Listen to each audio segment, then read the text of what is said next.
پر جو اپنے آپ پر ظلم کرتے تھے چلے اور اسے تباہ کر دے، اور اللہ نے ان پر کچھ ظلم نہیں کیا بلکہ یہ خود اپنے اوپر ظلم کرتے رہے ہیں۔ مومنوں، کسی غیر مذہب کے آدمی کو اپنا رازدار نہ بنانا۔ یہ لوگ تمہاری خرابی اور فتنہ پھیلانے میں کسی طرح کی کوتاہی نہیں کرتے اور چاہتے ہیں کہ جس طرح ہو تمہیں تکلیف پہنچے۔ ان کی زبانوں سے تو تمہیں دشمنی ظاہر ہو ہی چکی ہے، مگر جو کینہ، جو کپٹ ان کے سینوں میں ہے وہ کہیں زیادہ ہے۔ اور اگر تم عقل رکھتے ہو تو ہم نے تم کو اپنی آیتیں کھول کھول کر سنا دی ہیں۔ دیکھو، تم ایسے صاف دل لوگ ہو جو کہ ان لوگوں سے دوستی رکھتے ہو حالانکہ وہ تم سے دوستی نہیں رکھتے، اور تم سب کتابوں پر ایمان رکھتے ہو اور وہ تمہاری کتاب کو نہیں مانتے، اور جب تم سے ملتے ہیں تو کہتے ہیں کہ ہم ایمان لے آئے، اور جب الگ ہوتے ہیں تو تم پر غصے کی وجہ سے انگلیاں کاٹ کاٹ کھاتے ہیں۔ کہہ دو کہ بدبختوں، غصے میں مر جاؤ، اللہ تمہارے دلوں کی باتوں کو خوب جانتا ہے، مگر اگر تمہیں آسودگی حاصل ہو تو ان کو بری لگتی ہے، اور رنج پہنچے تو خوش ہوتے ہیں، اور اگر تم تکلیفوں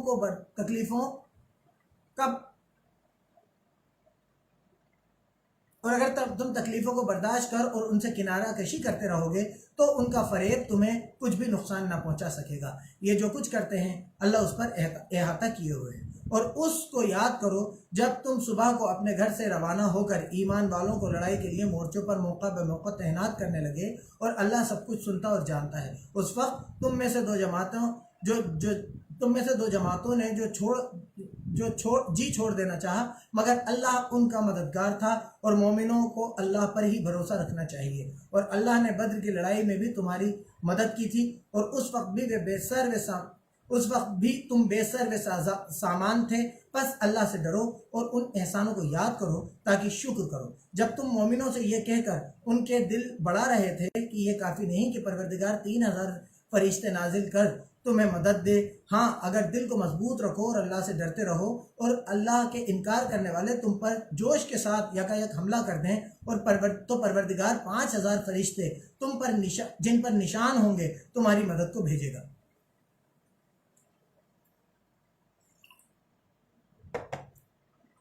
اور اس مدد کو تو اللہ نے تمہارے لیے بشارت، خوشخبری کا ذریعہ بنایا، یعنی اس لیے کہ تمہارے دلوں کو اس سے تسلی حاصل ہو، ورنہ مدد تو اللہ ہی کی ہے جو غالب اور حکمت والا ہے۔ یہ اللہ نے اس لیے کیا کہ اللہ کا انکار کرنے والوں کی ایک جماعت کو ہلاک یا انہیں ذلیل اور مغلوب کر دے، اور جیسے آئے تھے ویسے ہی ناکام واپس جائیں۔ اے پیغمبر، اس کام میں تمہارا کچھ اختیار نہیں۔ اب دو شکلیں ہیں، یا اللہ ان کے حال پر مہربانی کرے یا انہیں عذاب دے کہ یہ ظالم لوگ ہیں۔ اور جو کچھ آسمانوں میں ہے اور جو کچھ زمین میں ہے سب اللہ ہی کا ہے، وہ جسے چاہتا ہے دے اور جسے چاہے عذاب کرے، اور اللہ بخشنے والا مہربان ہے۔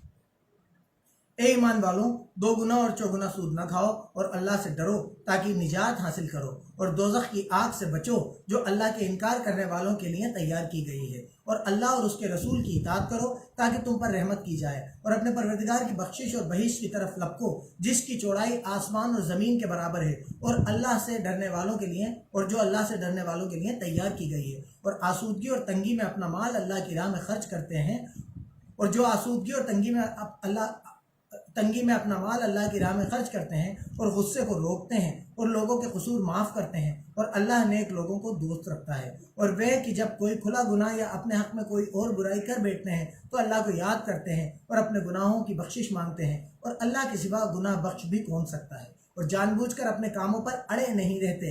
ایسے ہی لوگوں کا بدلہ پروردگار کی طرف سے بخشش اور باغ ہیں جن کے نیچے نہریں بہہ رہی ہیں، اور وہ اس میں ہمیشہ بستے رہیں گے، اور اچھے کام کرنے والوں کا بدلہ بہت اچھا ہے۔ تم لوگوں سے پہلے بھی بہت سے واقعات گزر چکے ہیں، تو تم زمین میں سیر کر کے دیکھ لو کہ جھٹلانے والوں کا کیسا انجام ہوا۔ یہ قرآن لوگوں کے لیے کھلا بیان اور تقوی والوں کے لیے ہدایت اور نصیحت ہے۔ اور دیکھو، بے دل نہ ہونا اور نہ کسی طرح کا غم کرنا، اگر تم سچے مومن ہو تو تم ہی غالب رہو گے اگر تم سچے مومن ہو۔ یہ بات بہت زیادہ سمجھنے والی بات ہے کہ غلبہ آپ کا ہوگا، لیکن اس کے لیے آپ کو سچا مومن ہونا ضروری ہے۔ اگر تمہیں ہار کھانے کا گھاؤ لگا ہے تو ان لوگوں کو بھی ایسا گھاؤ لگ چکا ہے، اور یہ دن ہے کہ ہم ان لوگوں کے دن ہے کہ ہم ان لوگوں میں بدلتے رہتے ہیں، اور اس سے یہ بھی مقصود تھا کہ اللہ ایمان والوں کو الگ کر دے اور تم میں سے گواہ بنائے، اور اللہ بے انصافوں کو پسند نہیں کرتا، اور یہ بھی مقصود تھا کہ اللہ ایمان والوں کو خالص مومن بنا دے اور اللہ کا انکار کرنے والوں کو نابود مطلب ختم کر دے۔ کیا تم یہ سمجھتے ہو کہ بے آزمائش جنت میں جا داخل ہوگے، حالانکہ ابھی اللہ نے تم پر جہاد کرنے والوں کو تو اچھی طرح معلوم کیا ہی نہیں، اور یہ بھی مقصد ہے کہ وہ ثابت قدم رہنے والوں کو معلوم کر لے۔ اب اللہ تعالیٰ فرما رہا ہے کہ کیا تمہیں لگتا ہے کہ تم یوں ہی جنت میں داخل ہو جاؤ گے، جبکہ اللہ نے تم میں کون مضبوط ہے، تم میں کون ثابت قدم ہے، تم میں کون اللہ کی راہ میں جد و جہد کرنے والا ہے، اسے معلوم کیا نہیں ہے۔ اللہ آزمائش لیتا ہے، اگر آپ کو جنت چاہیے تو آپ کو آزمائش دینی پڑے گی، اور تم موت شہادت کے آنے سے پہلے اس کی تمنا کیا کرتے تھے، سو تم نے اس کو آنکھوں سے دیکھ لیا، اور محمد صلی اللہ علیہ وسلم تو صرف اللہ کے پیغمبر ہیں، ان سے پہلے بھی بہت سے پیغمبر ہو گزرے ہیں، بھلا اگر وہ مر جائیں یا مارے جائیں تو تم الٹے پاؤں پھر جاؤ گے، یعنی دین سے پھر جاؤ گے، تو جو الٹے پاؤں پھر جائے گا تو اللہ کا کچھ نقصان نہیں کر سکے گا، اور اللہ شکر گزاروں کو بڑا ثواب دے گا۔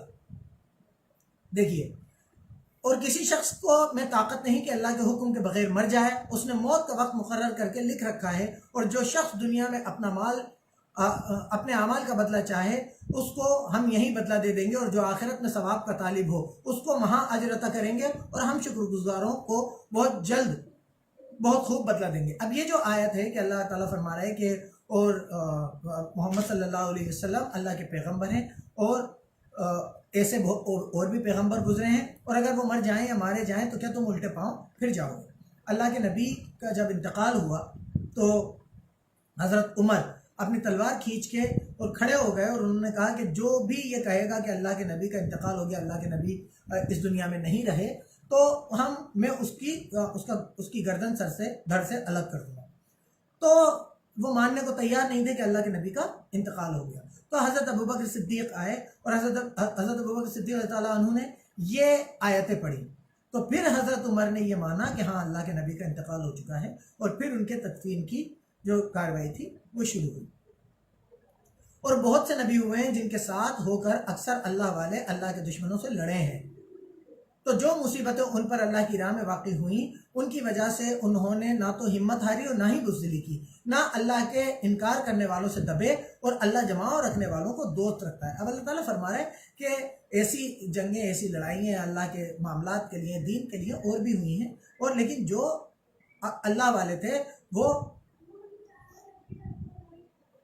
لڑے تھے، وہ نہ تو انہوں نے بزدلی دکھی، نہ ہمت ہاری، نہ ہی وہ دبے۔ تو ہمیں بھی یہ بات سمجھنا چاہیے کہ کیسا بھی وقت آئے، کیسی بھی مشکل آئے، ہمیں بزدلی نہیں دکھانا چاہیے، ہمیں ہمت نہیں ہارنی چاہیے، نہ ہمیں دبنا چاہیے، ہمیں مضبوطی سے حق اور انصاف کے لیے کھڑے رہنا چاہیے۔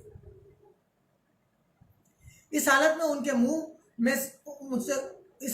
کے منہ سے کوئی بات نکلتی تو یہی کہ اے پروردگار، ہمارے گناہوں اور زیادتیاں جو ہم نے اپنے کاموں میں کرتے رہے ہیں معاف فرما، اور ہم سب کو ثابت قدم رکھ، اور اللہ کا انکار کرنے والوں پر فتح عنایت فرما۔ تو اللہ نے ان کو دنیا میں بھی بدلہ دیا اور آخرت میں بھی بہت اچھا بدلہ دے گا، اور اللہ نیک لوگوں کو دوست رکھتا ہے۔ مومنو، اگر تم اللہ کا انکار کرنے والوں کا کہا مان لو گے تو وہ تم کو الٹے پاؤں پھیر کر مرتد کر دیں گے، اور پھر تم بڑے گھاٹے میں پڑ جاؤ گے، مطلب وہ تمہیں دین سے ہٹا دیں گے۔ یہ تمہارے مددگار نہیں ہے بلکہ اللہ تمہارا مددگار ہے، اور وہ سب سے بہتر مددگار ہے۔ ہم بہت جلد اللہ کا انکار کرنے والوں کے دلوں میں تمہارا رعب بٹھا دیں گے، کیونکہ یہ اللہ کے ساتھ شرک کرتے ہیں جس کی اس نے کوئی بھی دلیل نہیں اتاری، اور نہ ان کا ٹھکانہ دوزخ ہے، جو ظالموں کے لیے بہت برا ٹھکانہ ہے۔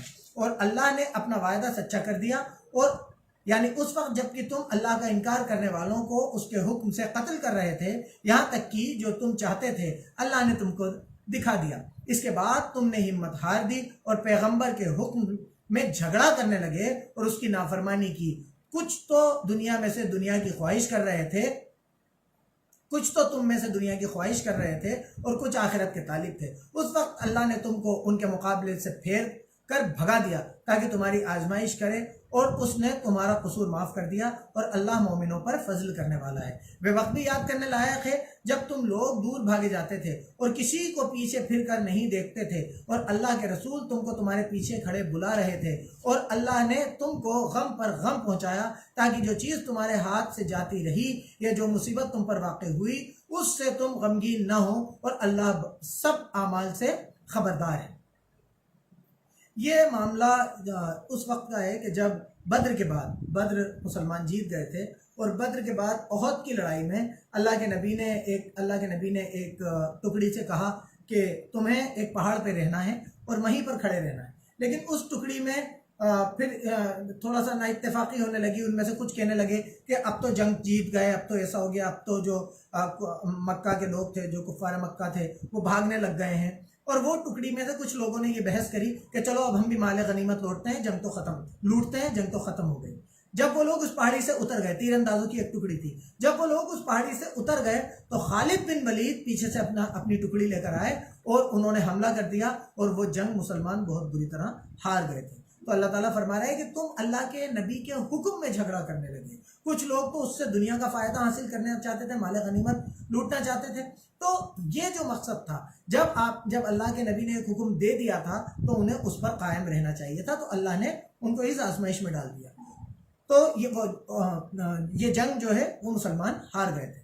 پھر اللہ نے غم برنج کے بعد تم پر تسلی نازل فرمائی، یعنی نیند، کہ تم میں سے ایک جماعت پر چھا گئی، اور کچھ لوگ جن کے جان کے لالے پڑے تھے اللہ کے بارے میں ناحق کفر کے دلوں جیسے گمان کرتے تھے اور کہتے تھے کہ بھلا ہمارے اختیار کی کچھ بات ہے؟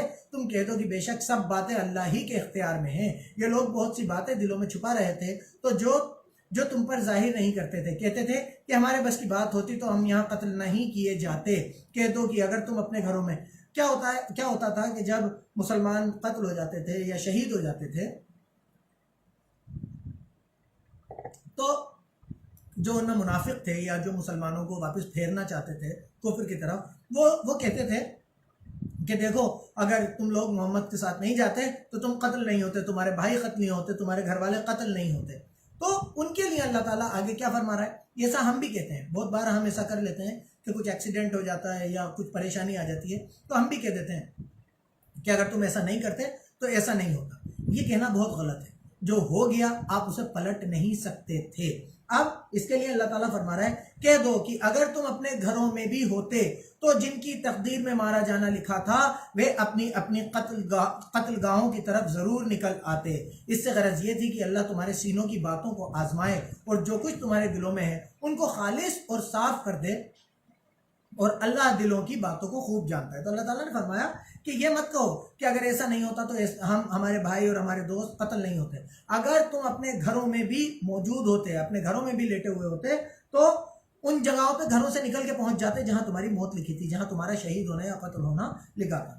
جو لوگ تم میں سے احد کے دن جبکہ مومنوں اور کافروں کی دو جماعتیں ایک دوسرے کے ساتھ بدھ گئیں، لڑائی سے بھاگ گئے، تو ان کے کچھ کاموں کی وجہ سے شیطان نے ان کو پھسلا دیا، مگر اللہ نے ان کا قصور معاف کر دیا، بے شک اللہ بخشنے والا بردبار ہے۔ مومنوں، ان لوگوں جیسے نہ ہونا جو اللہ کا انکار کرتے ہیں، اور ان کے مسلمان بھائی جب اللہ کی راہ میں سفر کریں اور مارے جائیں یا جہاد کو نکلیں اور شہید ہو جائیں تو ان کے بارے میں کہتے ہیں کہ اگر وہ ہمارے پاس رہتے تو نہ مرتے اور نہ مارے جاتے۔ ان باتوں سے مقصود یہ ہے کہ اللہ ان لوگوں کے دلوں میں افسوس پیدا کر دے، اور زندگی اور موت تو اللہ ہی دیتا ہے، اور اللہ تمہارے سب کاموں کو دیکھ رہا ہے۔ آپ کو موت کے لیے مطلب میں یہ آپ لوگوں سے کہنا چاہتا ہوں کہ اللہ تعالیٰ فرما رہا ہے سورہ بقرہ آیت نمبر 156، اللہ تعالیٰ فرما رہا ہے کہ موت اور زندگی یہ صرف اللہ کے ہاتھ میں ہے۔ آپ کو موت جیسی چیز کے لیے تو ڈرنے کی ضرورت ہی نہیں ہے، کیونکہ موت ایسی چیز ہے جو انسان کے بس کی چیز نہیں ہے، نہ آپ کو جو مارنا چاہتا ہے اس کے۔ موت اور زندگی صرف اور صرف اس اللہ کے ہاتھ میں ہے، تو وہ جب آنی ہے وہ آپ کا مقدر ہے، وہ لکھ دیا گیا ہے۔ تو کسی بھی چیز سے اس لیے مت ڈریے کہ آپ کی جان چلی جائے گی۔ آپ کی جان جس وقت جانا ہے وہ جا کر رہے گی۔ دنیا کی سب سے بڑی طاقت بھی آپ کو ایک سیکنڈ زیادہ زندہ نہیں رکھ سکتی۔ تو موت جیسی ہلکی چیز کے لیے اور زندگی جیسی بیکار چیز کے لیے ڈرنا چھوڑ دیجیے۔ اور اگر تم اللہ کے راستے میں مارے جاؤ یا مر جاؤ تو جو مال و متاع لوگ جمع کرتے ہیں اس سے اللہ کی بخشش اور رحمت کہیں بہتر ہے، اور اگر تم مر جاؤ یا مارے جاؤ اللہ کے حضور میں ضرور اکٹھے کیے جاؤ گے۔ اے محمد، اللہ کی مہربانی سے تمہاری طبیعت ان لوگوں کے لیے نرم واقع ہوئی ہے، اور اگر تم بری طبیعت اور سخت دل ہوتے تو یہ تمہارے پاس سے بھاگ کھڑے ہوتے، تو ان کو معاف کر دو اور ان کے لیے اللہ سے مغفرت مانگو اور اپنے کاموں میں ان سے مشورہ لیا کرو، اور جب کسی کام کا پکا ارادہ کر لیا کرو تو اللہ پر بھروسہ رکھو، بے شک اللہ بھروسہ رکھنے والوں کو دوست رکھتا ہے۔ اگر اللہ تمہارا مددگار ہے تو تم پر کوئی غالب نہیں آ سکتا، اور اگر وہ تمہیں چھوڑ دے تو پھر کون ہے کہ تمہاری مدد کرے، اور مومنوں کو چاہیے کہ اللہ ہی پر بھروسہ رکھیں۔ یہ آیت سورہ بقرہ آیت نمبر 160، یہ آیت آپ کی زندگی کا نچوڑ ہے۔ اللہ تعالیٰ فرما رہا ہے کہ اگر اللہ تمہارے ساتھ ہے تو پھر کون ہے جو تمہارے غالب آ جائے، اور اگر اللہ تمہارے ساتھ نہیں ہے تو پھر کون ہے جس پر تم غالب آ جاؤ یا جس کے اوپر تم قبضہ پالو۔ ایک بار دوبارہ پڑھتے ہیں اس کو۔ اگر اللہ تمہارا مددگار ہے تو تم پر کوئی غالب نہیں آ سکتا، اور اگر وہ تمہیں چھوڑ دے تو پھر کون ہے کہ تمہاری مدد کرے۔ مومنوں کو چاہیے کہ اللہ ہی پر بھروسہ رکھے۔ یہ آیت آپ کی اور ہماری زندگی کا نچوڑ ہے، بس اس کو سمجھ لیجیے کہ غلبہ دینے والا اور شکست دینے والا اور مدد کرنے والا صرف اللہ ہے، اس کے علاوہ کوئی نہیں۔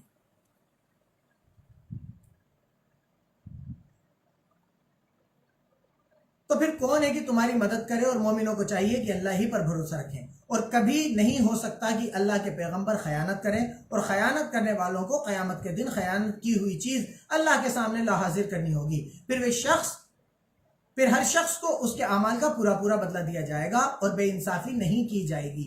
بھلا جو شخص اللہ کی خوشنودی کی تابع ہو وہ اس شخص کی طرح خیانت کر سکتا ہے جو اللہ کی ناخوشی میں گرفتار ہو، اور جس کا ٹھکانہ دوزخ ہے اور وہ برے ٹھکانہ ہے۔ اب خیانت کیا ہے؟ آپ لوگوں نے ویڈیوز دیکھے ہوں گے کہ زومیٹو ڈیلیوری بوائز کے ویڈیو آئے کبھی، یا سویگی والوں کے ویڈیو آئے کہ وہ کھانا لے جاتے ہوئے اس میں سے 2-4 چمچ کھانے کے کھا لیا کرتے ہیں۔ یہ بھی خیانت ہے۔ اگر آپ ایمان والے ہیں تو آپ کے پاس کوئی چیز رکھوا کے گیا ہے، آپ کو کسی چیز کے لیے امین سمجھ کے آپ کو دے کے گیا ہے، یا آپ کے پاس کوئی امانت ہے، یا آپ کوئی ڈیلیوری کرنے جا رہے ہیں، تو آپ کو مناسب نہیں کہ اس میں سے کچھ لے لیں یا اسے غلط نگاہ سے دیکھ بھی لیں۔ خیانت کرنے والوں کے لیے اللہ تعالیٰ فرما رہا ہے کہ قیامت کے دن اگر تم نے کوئی چیز اس میں سے، مان لیجئے یہ شربت مجھے کسی نے لا کے رکھ کے دیا کہ محسن بھائی یہ رکھ لیجئے، میں آ کے آپ سے لے لوں گا، اور میں نے اس سے ایک گھونٹ بھی لے لی، تو یہ ایک گھونٹ مجھے قیامت کے دن اللہ کے سامنے لا حاضر کرنی ہوگی، بشرطے کہ میں آنے کے بعد اس آدمی کو بتا دوں یار میں نے اس میں سے ایک گھونٹ پی لی تھی، مجھے معاف کر دیجئے۔ بھلا جو شخص ان لوگوں نے اللہ کے یہاں الگ الگ اور مختلف، ان لوگوں کے اللہ کے یہاں الگ الگ اور مختلف درجے ہیں، اور اللہ ان کے سب اعمال کو دیکھ رہا ہے۔ اللہ نے مومنوں پر بڑا احسان کیا اور انہی میں سے ایک پیغمبر بھیجے جو ان کو اللہ کی آیتیں پڑھ پڑھ کر سناتے اور ان کو پاک کرتے اور اللہ کی کتاب اور دانائی سکھاتے، اور پہلے تو یہ لوگ کھلی گمراہی میں تھے۔ بھلا یہ کیا بات ہے کہ جب احد کے دن اللہ کے انکار کرنے والوں کے ہاتھوں سے تم پر مصیبت واقع ہوئی، حالانکہ بدر کی لڑائی میں اس سے دوگنی مصیبت تمہارے ہاتھ سے ان پر پڑ چکی تھی، تو تم چلا اٹھے کہ ہائے آفت ہم پر کہاں سے آ پڑی۔ کہہ دو کہ یہ تمہاری ہی شامت اعمال ہے، تم نے پیغمبر کے حکم کے خلاف کیا، بے شک اللہ ہر چیز پر قدرت رکھتا ہے۔ یہ وہی واقعہ ہے، اللہ کے نبی نے احد کی لڑائی میں ایک ٹکڑی کو کہا تھا کہ تم اس پہاڑی پر رہنا اور اس پہاڑی پر ہی ڈٹے رہنا، لیکن جب انہیں لگا کہ اب ہم جیتنے والے ہیں اور مال غنیمت لوٹنے کا موقع آئے گا تو کچھ لوگ ان میں سے جھگڑا کر کے اور سب کو نیچے لے آئے۔ پیچھے سے خالد بن ولید اپنا لشکر لے کے آ گئے اور انہوں نے حملہ کر دیا اور مسلمان وہ جنگ ہار گئے تھے۔ خالد بن ولید اپنی پوری زندگی میں ایک بھی جنگ نہیں ہارے، چاہے اللہ کے نبی کے خلاف ہو یا اللہ کے نبی کے ساتھ، تو اور اس میں مسلمانوں کو بڑی چوٹ لگی تھی، بڑا نقصان ہوا۔ یہ کیوں ہوا تھا؟ اللہ تعالیٰ فرماتا ہے کہ یہ تمہاری ہی اعمال کی شامت ہے، تم نے اللہ کے نبی کے حکم کے خلاف کیا تو تمہارے اوپر وہ شامت آ پہنچی۔ اب آپ یہ سوچئے کہ ہم جو اپنی 24 گھنٹے کی زندگی میں اللہ کے نبی کے حکموں کے خلاف کرتے رہتے ہیں تو ہمارے اوپر شامت کیوں نہیں ہے؟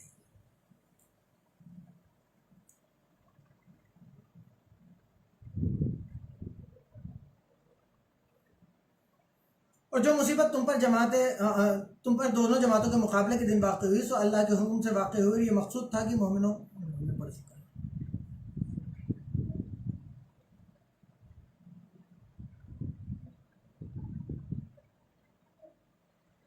قدرت ہے۔ اور جو مصیبت تم پر دونوں جماعتوں کے مقابلے کے دن واقع ہوئی سو اللہ کے حکم سے واقع ہوئی، اور اس سے یہ مقصود تھا کہ اللہ مومنوں کو اچھی طرح معلوم کر لے اور منافقوں کو بھی معلوم کر لے۔ اور جب ان سے کہا گیا کہ آؤ اللہ کے راستے میں لڑو اور اللہ کے انکار کرنے والوں کے حملوں کو روکو، تو کہنے لگے کہ اگر ہم کو اس کی خبر ہوتی تو ہم ضرور تمہارے ساتھ رہتے۔ یہ اس دن ایمان کے مقابلے میں کفر کے زیادہ قریب تھے۔ منہ سے وہ باتیں کہتے ہیں جو ان کے دل میں نہیں ہیں، اور جو کچھ یہ چھپاتے ہیں اللہ اسے خوب جانتا ہے۔ یہ خود تو لڑائی سے بچ کر بیٹھ ہی رہے تھے، مگر جنہوں نے اللہ کی راہ میں اپنی جانیں قربان کر دیں، اپنے ان بھائیوں کے بارے میں بھی کہتے تھے کہ اگر ہمارا کہا مانتے تو قتل نہ ہوتے۔ کہہ دو کہ اگر سچے ہو تو اپنے اوپر سے موت کو ٹال دینا۔ اور جو لوگ اللہ کی راہ میں مارے گئے ان کو مرے ہوئے نہ سمجھنا، بلکہ اللہ کے نزدیک زندہ ہیں اور ان کو روزی مل رہی ہے۔ جو کچھ اللہ نے ان کو اپنے فضل سے بخش رکھا ہے اس میں خوش ہیں، اور جو لوگ ان کے پیچھے رہ گئے وہ شہید ہو کر ان میں شامل نہیں ہو سکے، ان کے بارے میں یہ خوشیاں منا رہے ہیں کہ قیامت کے دن ان کو بھی نہ کچھ خوف ہوگا اور نہ وہ غمناک ہوں گے، اور اللہ کے انعاموں اور فضل سے خوش ہو رہے ہیں، اور اس سے کہ اللہ مومنوں کا بدلہ برباد نہیں کرتا۔ جنہوں نے زخم کھانے کے باوجود اللہ اور اس کے رسول کے حکم کو قبول کیا، تو جو لوگ ان میں نیک اور پرہیزگار ہیں ان کے لیے بڑا ثواب ہے۔ جب ان سے لوگوں نے آ کر بیان کیا کہ اللہ کے انکار کرنے والوں نے تمہارے مقابلے کے لیے بڑی فوج جمع کی ہے تو ان سے ڈرو، تو ان کا ایمان اور زیادہ ہو گیا، اور کہنے لگے کہ ہم کو اللہ کافی ہے اور وہ بہت اچھا کارساز ہے۔ پھر وہ اللہ کی نعمتوں اور اس کی مہربانی کے ساتھ خوشی خوشی واپس آئے، اور ان کو کسی طرح کا نقصان نہ پہنچا، اور وہ اللہ کی خوشنودی کے تابع رہے، اور اللہ بڑے فضل کا مالک ہے۔ یہ خوف دلانے والا تو شیطان ہے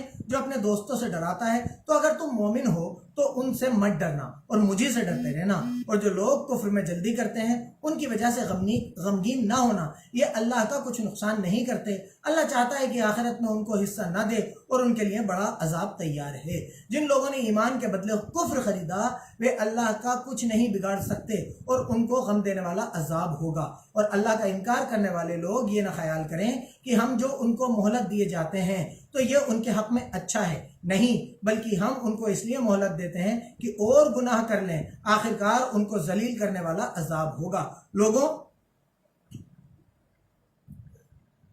جب تک اللہ ناپاک کو پاک سے الگ نہ کر دے گا، مومنوں کو اس حال میں جس میں تم ہو ہرگز نہیں رہنے دے گا، اور اللہ تم کو غیب کی باتوں سے بھی مطلع نہیں کرے گا۔ ہاں، اللہ خود اپنے پیغمبروں میں سے جسے چاہتا ہے چن لیتا ہے، تو تم اللہ پر اور اس کے رسولوں پر ایمان لاؤ، اور اگر ایمان لاؤ گے اور پرہیزگاری کرو گے تو تم کو بڑا بدلہ ملے گا۔ جو لوگ مال میں جو اللہ نے اپنے فضل سے ان کو عطا فرمایا ہے کنجوسی کرتے ہیں، وہ اس کنجوسی کو اپنے حق میں اچھا نہ سمجھیں، وہ اچھا نہیں بلکہ ان کے لیے برا ہے۔ وہ جس مال میں کنجوسی کرتے ہیں قیامت کے دن اس کا طوق بنا کر ان کی گردنوں میں ڈالا جائے گا، اور آسمانوں اور زمین کا وارث اللہ ہی ہے، اور جو عمل تم کرتے ہو اللہ کو معلوم ہے۔ اللہ نے ان لوگوں کا قول سن لیا ہے جو کہتے ہیں کہ اللہ فقیر ہے اور ہم امیر ہیں۔ یہ جو کہتے ہیں ہم اس کو لکھ لیں گے، اور پیغمبروں کو جو یہ ناحق قتل کرتے رہے ہیں اس کو بھی لکھ لیں گے، اور قیامت کے دن کہیں گے کہ جلتی آگ کے عذاب کے مزے چکھتے رہو۔ یہ ان کے کاموں کی سزا ہے جو تمہارے ہاتھ آگے بھیجتے رہے ہیں، اور اللہ تو بندوں پر بالکل ظلم نہیں کرتا۔ جو لوگ کہتے ہیں کہ اللہ نے ہمیں حکم بھیجا ہے کہ جب تک کوئی پیغمبر ہمارے پاس ایسی نیاز لے کر نہ آئے جس کو آگ آ کر کھا جائے تب تک ہم اس پر ایمان نہ لائیں گے۔ اے پیغمبر ان سے کہہ دو کہ مجھ سے پہلے کئی پیغمبر تمہارے پاس کھلی ہوئی نشانیاں لے کر آئے اور وہ معجزہ بھی لائے جو تم کہتے ہو، تو اگر سچے ہو تو تم نے ان کو قتل کیوں کیا؟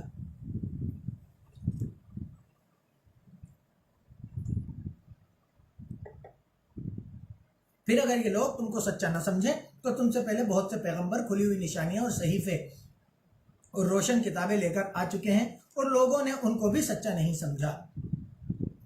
ہر جان کو موت کا مزہ چکھنا ہے، اور تم کو قیامت کے دن تمہارے اعمال کا پورا پورا بدلہ دیا جائے گا۔ تو جو شخص جہنم کی آگ سے دور رکھا گیا اور بہشت میں داخل کیا گیا وہ مراد کو پہنچ گیا، جنت میں داخل کیا گیا وہ مراد کو اپنے مقصد کو پہنچ گیا۔ اور دنیا کی زندگی تو دھوکے کا سامان ہے۔ اے ایمان والوں، تمہارے مال و جان میں تمہاری آزمائش کی جائے گی، اور تم اہل کتاب سے اور ان لوگوں سے جو مشرک ہیں بہت سی تکلیف کی باتیں سنو گے، تو اگر صبر اور پرہیزگاری کرتے رہو گے تو یہ بڑی حکمت کا کام ہے۔ اللہ تعالیٰ مومنوں کو بار بار بتا رہا ہے کہ تمہاری آزمائش ہوگی، یہ بار بار بتا رہا ہے۔ اب ہمیں یہ دیکھنا ہے کہ کیا ہم نے ابھی تک کوئی آزمائش دی ہے۔ ہمیں اپنے ایمان کو بار بار چیک کرنا ہے۔ ہمیں اللہ کے لیے آزمائشوں سے گھبرانا نہیں چاہیے۔ اور جب اللہ نے ان لوگوں سے جن کو کتاب عنایت کی گئی تھی اقرار لیا کہ جو کچھ اس میں لکھا ہے اس میں صاف صاف بیان کرتے رہنا اور اس کی کسی بات کو نہ چھپانا، تو انہوں نے اس کو پیٹھ پیچھے ڈال دیا اور اس کے بدلے تھوڑی سی قیمت حاصل کی۔ یہ جو کچھ حاصل کرتے ہیں برا ہے۔ جو لوگ اپنے ناپسند کاموں سے خوش ہوتے ہیں اور پسندیدہ کام جو کرتے نہیں ان کے لیے چاہتے ہیں کہ ان کی تعریف کی جائے، ان کے بارے میں خیال نہ کرنا کہ وہ عذاب سے رستگار ہو جائیں گے اور انہیں درد دینے والا عذاب ہوگا۔ اور آسمانوں اور زمین کی بادشاہی اللہ ہی کی ہے اور اللہ ہر چیز پر قادر ہے۔ بے شک آسمانوں اور زمین کی پیدائش اور رات دن کو بدل بدل کر آنے جانے میں عقل والوں کے لیے نشانیاں ہیں، جو کھڑے اور بیٹھے اور لیٹے ہر حال میں اللہ کو یاد کرتے اور آسمان اور زمین کی پیدائش میں غور کرتے اور کہتے ہیں کہ پروردگار تو نے اس مخلوق کو بے فائدہ نہیں پیدا کیا، تو پاک ہے، تو قیامت کے دن ہمیں دوزخ کے عذاب سے بچانا۔ اے پروردگار، جس کو تو نے دوزخ میں ڈالا اسے رسوا کیا اور ظالموں کا کوئی مددگار نہیں۔ اے پروردگار، ہم نے ایک پکارنے والے کو سنا کہ ایمان کے لیے پکار رہا تھا، یعنی اپنے پروردگار پر ایمان لاؤ، تو ہم ایمان لے آئے۔ اے پروردگار، ہمارے گناہ معاف فرما اور ہماری برائیوں کو ہم سے دور کر اور ہم کو دنیا کے نیک بندوں کے ساتھ اٹھا۔ اے پروردگار، تو نے جن جن چیزوں کے ہم سے اپنے پیغمبروں کے ذریعے سے وعدے کیے ہیں وہ ہمیں عطا فرما اور قیامت کے دن ہمیں رسوا نہ کرنا۔ کچھ شک نہیں کہ تو وعدے کے خلاف نہیں کرتا۔ تو ان کے پروردگار نے ان کی دعا قبول کر لی اور فرمایا کہ میں کسی عمل کرنے والے کے عمل مرد ہو یا عورت ضائع نہیں کرتا۔ تم ایک دوسرے کی جنس ہو، تو جو لوگ میرے لیے وطن چھوڑ گئے اور اپنے گھروں سے نکالے گئے اور ستائے گئے اور لڑے اور قتل کیے گئے، میں ان کے گناہ دور کر دوں گا اور ان کو بہشتوں میں داخل کروں گا اور جن کے نیچے نہریں بہہ رہی ہیں۔ اللہ کے یہاں سے یہ بدلہ ہے اور اللہ کے یہاں اچھا بدلہ ہے۔ ہم ذرا سی پریشانی میں، ہمیں کوئی پرابلم آ جاتی ہے، ہمارے اوپر کوئی مصیبت آ جاتی ہے، پریشانی آ جاتی ہے، ہم ذرا سی پریشانی میں گھبرا جاتے ہیں۔ لیکن آپ دیکھیے کہ آپ کو جو پریشانیاں آتی ہیں اللہ تعالیٰ آپ کے لیے کیسی نعمت دے رہا ہے۔ اس آیت کو دوبارہ سمجھیے کہ آپ کی آسانی کی زندگی، آپ کی سکون کی زندگی، دین کے ساتھ کچھ بھی ہو رہا ہے اس پہ خاموشی کی زندگی آپ کے لیے جنت کا فائدہ نہیں ہے۔ اس کے لیے کھڑے ہونا، اس کے لیے آواز اٹھانا، اس کے لیے جد و جہد کرنا آپ کے لیے دنیا کا فائدہ ہے۔ بے شک آپ کے اوپر جب آپ جد و جہد کریں گے، جب آپ آواز اٹھائیں گے حق کی، تو بے شک آپ کو پریشان کیا جائے گا۔ لیکن جب پریشان کیا جائے گا تو آل عمران کی یہ آیت ضرور یاد رکھیں۔ اللہ تعالیٰ فرما رہا ہے، جو لوگ میرے لیے وطن چھوڑ گئے اور اپنے گھروں سے نکالے گئے اور ستائے گئے اور لڑے اور قتل کر دیے گئے، میں ان کے گناہ دور کر دوں گا اور ان کو بہشتوں میں داخل کروں گا جن کے نیچے نہریں بہہ رہی ہیں۔ یہ اللہ کے یہاں سے بدلہ ہے اور اللہ کے یہاں اچھا بدلہ ہے۔ صرف اس پریشانی کے لیے کہ آپ اللہ کے لیے کھڑے ہوئے اور آپ پہ پریشانی آئی، آپ نے اپنا گھر چھوڑ دیا، آپ لڑے، آپ قتل کر دیے گئے، آپ ستائے گئے، آپ پریشان کیے گئے، آپ جیل میں ڈال دیے گئے، صرف آپ نے یہ اٹھایا، اس کے بدلے اللہ آپ کے گناہ معاف کر دے گا اور آپ کو جنت میں داخل کرے گا۔ بہت سستا سودا ہے، بہت فائدے کا سودا ہے آپ کے اور میرے لیے۔ اگر ہم جان دے کر بھی حساب کتاب سے بچیں اور جنت میں داخل ہو جائیں تو ہمارے لیے بہت فائدے کا سودا ہے۔ ہماری جان کی اوقات نہیں ہے جس کے بدلے ہمیں جنت مل جائے۔ اے پیغمبر، اللہ کا انکار کرنے والوں کا شہروں میں چلنا پھرنا تمہیں دھوکہ نہ دے۔ یہ دنیا کا تھوڑا سا فائدہ ہے اور آخرت میں تو ان کا ٹھکانہ دوزخ ہے اور وہ بری جگہ ہے۔ لیکن جو لوگ اپنے پروردگار سے ڈرتے رہے ان کے لیے باغ ہیں جن کے نیچے نہریں بہہ رہی ہیں اور ان میں ہمیشہ رہیں گے۔ اللہ کے یہاں ان کی مہمانی ہے اور جو کچھ اللہ کے یہاں ہے وہ نیکوں کے لیے بہت اچھا ہے۔ اور اہل کتاب اور کچھ اہل کتاب ایسے بھی ہیں جو اللہ پر اور اس کی کتاب پر جو تم پر نازل ہوئی ہے اس پر اور جو ان پر نازل ہوئی ہے ایمان رکھتے ہیں اور اللہ کے آگے عاجزی کرتے ہیں اور اللہ کی آیتوں کے بدلے تھوڑی سی قیمت نہیں لیتے. یہی لوگ ہیں جن کا بدلہ اس کے پروردگار کے یہاں تیار ہے اور اللہ جلد حساب لینے والا ہے. اہل ایمان اللہ کے انکار کرنے والوں کے مقابلے میں ثابت قدم رہو اور استقامت جماؤ رکھو اور مورچوں پر جمے رہو اور اللہ سے ڈرو تاکہ مراد حاصل کرو.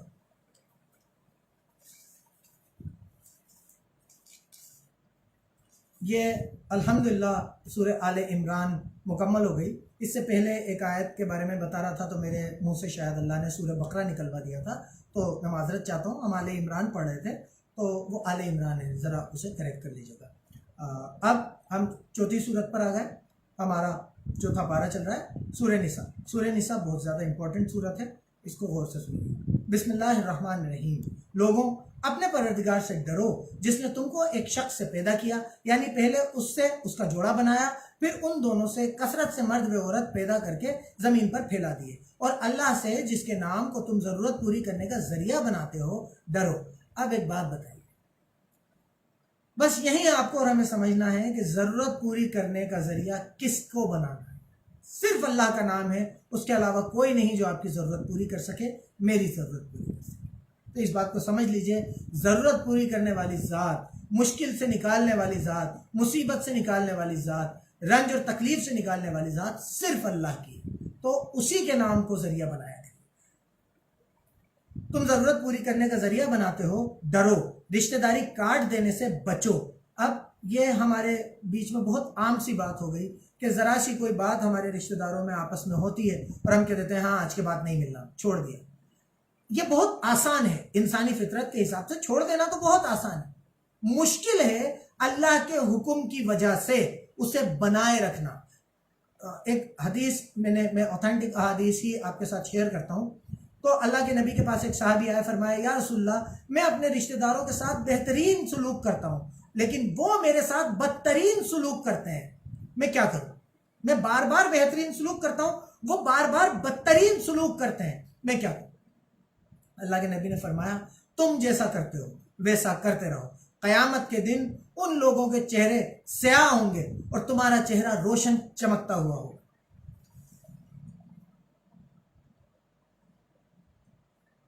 تو اب آپ یہ سمجھیے کہ رشتہ داری کاٹ دینا تو بہت آسان ہے, بہت آسان سی چیز ہے کہ آپ ایک منٹ میں کہہ دیں کہ ہاں آج کے بعد نہیں ملنا. مشکل تو یہ ہے کہ آپ اللہ کے لیے اس چیز کو بنائے رکھیں. آپ کے ساتھ رشتہ داری کاٹ دینے کے سارے معاملے ہو رہے ہیں, لیکن آپ سورہ نساء کی آیت نمبر 1 پہلی آیت ہے سورہ نساء کی کہ اللہ تعالیٰ فرما رہا ہے بچو رشتہ داری کاٹ دینے سے, صرف اس لیے کہ اللہ نے حکم دیا ہے. آپ اپنے رشتہ داروں کے ساتھ تعلقات اور رشتہ بنائے ہوئے ہیں. یہی لوگ ہیں جو اللہ کو خوش کرنے والے ہیں. تو رشتہ داری کو کاٹیے مت, اسے بنائے رکھنے کے لیے آخر دم تک کوشش کیجئے, اور آپ اسے توڑنے والے مت بنیے, آپ جوڑنے والے بنیے. کچھ شک نہیں کہ اللہ تم کو دیکھ رہا ہے, اور یتیموں کا مال جو تمہارے قبضے میں ہے ان کے حوالے کر دو, اور ان کے پاکیزہ اور عمدہ مال کو اپنے خراب اور برے مال سے نہ بدلو, اور نہ ان کا مال اپنے مال میں ملا کر کھاؤ کہ وہ بڑا سخت گناہ ہے. یتیموں کا مال بہت سخت چیز ہے. اگر آپ یتیموں کے مال کا آپ کو ذمہ دار بنایا گیا ہے تو ان کے مال کو ٹچ مت کریے. اگر آپ ایسا کر سکتے ہیں کہ آپ کی زندگی کے خرچے, آپ کے معاملات آرام سے اٹھ سکتے ہیں اور آپ کو اس میں سے لینے کی ضرورت نہ ہو, تو اس میں سے اپنے محنتانہ بھی مت لیجیے. یتیموں کے مال کا بہت سخت پکڑ ہے, تو اس سے بچیے. اگر تم کو اس بات کا ڈر ہو کہ یتیم لڑکیوں کے بارے میں انصاف نہ کر سکو گے تو ان کے سوا جو عورتیں تم کو پسند ہو, 2 یا 3 یا 4 ان سے نکاح کر لو. اور اگر اس بات کا ڈر ہو کہ سب عورتوں سے برابر کا سلوک نہ کر سکو گے تو ایک عورت یا لونڈی جس کے تم مالک ہو, اس سے تم بے انصافی سے بچ جاؤ گے. اب اللہ تعالیٰ فرما رہا ہے کہ آپ کو 1 2 3 یا 4 نکاحوں کا حکم ہے. آپ کو 4 نکاحوں کی آزادی ہے, آپ کر سکتے ہیں. لیکن تمہیں اگر یہ ڈر ہو کہ تم 4 میں یا 2 میں یا 3 میں برابر کا سلوک نہیں کر سکو گے تو پھر مت کرو. برابر کا سلوک کرنا بے انتہا ضروری. یہ پہلی کنڈیشن ہے. جائز ہے 1 سے زیادہ نکاح کرنا, لیکن اس کنڈیشن کے ساتھ کہ آپ ان